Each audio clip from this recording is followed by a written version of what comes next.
السلام علیکم میرے معزز دوستو۔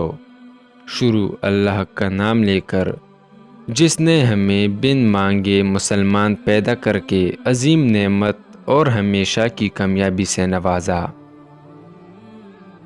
حضرت بی بی حوا کے ہاں بیک وقت ایک لڑکا اور ایک لڑکی جڑواں پیدا ہوتے تھے، اور ان بچوں کے آپس میں نکاح کا یہ دستور تھا کہ ایک بار پیدا ہونے والے لڑکے اور لڑکی کا نکاح دوسری مرتبہ پیدا ہونے والے لڑکے اور لڑکی کے ساتھ کر دیا جاتا تھا۔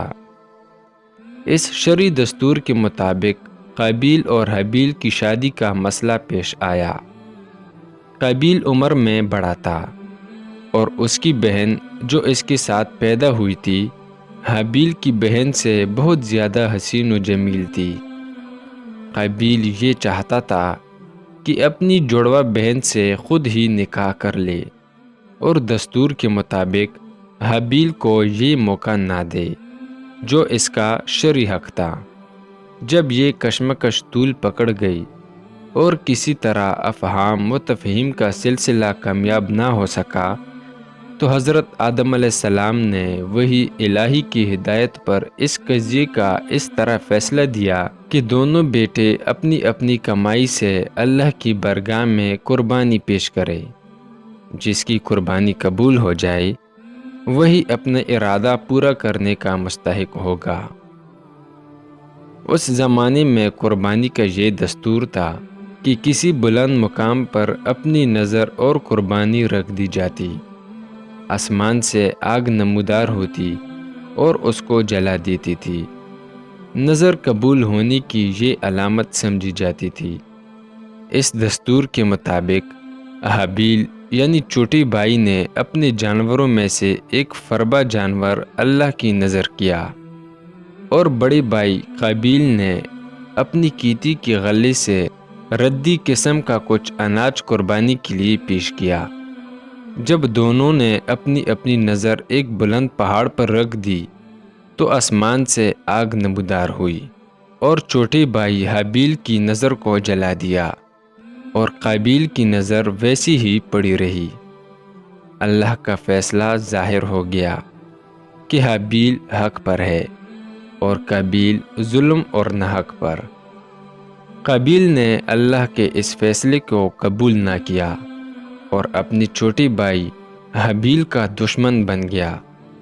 بغض و عداوت نے قابیل کو اس حد تک دیوانہ بنا دیا کہ وہ اپنے حق پرست بھائی کو قتل کرنے کی فکر میں پڑ گیا۔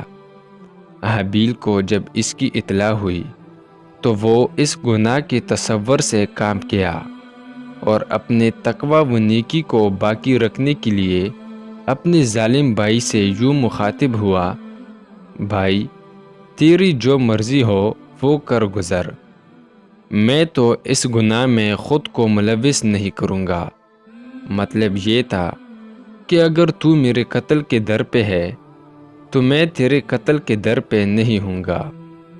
رہا قربانی والا معاملہ تو واضح ہے کہ اللہ نیک اور حق پرست انسانوں ہی کی قربانی قبول کرتا ہے۔ یعنی اگر تیری قربانی قبول نہیں ہوئی تو یہ میرے کسی قصور کی وجہ سے نہیں، بلکہ اس کی وجہ یہ ہے کہ تجھ میں تقوی نہیں ہے، لہٰذا مجھے قتل کرنے کے بجائے تجھے اپنے اندر تقوی پیدا کرنے کی فکر کرنی چاہیے۔ قربانی کے اس امتحان سے تجھ کو ہدایت و نصیحت حاصل کرنی چاہیے، یہی دنیا و آخرت کی فلاح کا ذریعہ ہے۔ حابیل کی مخلصانہ نصیحت و ہدایت کا الٹا اثر ہوا اور قابیل نے طیش میں آ کر اپنے حق پرست بھائی حابیل کو قتل کر ڈالا۔ اس وقت حابیل کی عمر 20 سال تھی۔ روئی زمین پر ابھی تک قتل انسانی کا حادثہ نہیں ہوا تھا، اور غالباً یہ دنیا میں پہلی موت بھی تھی۔ حابیل مظلوم کی نعش زمین پر پڑی رہی۔ نسل انسانی کا یہ پہلا ناحق خون تھا۔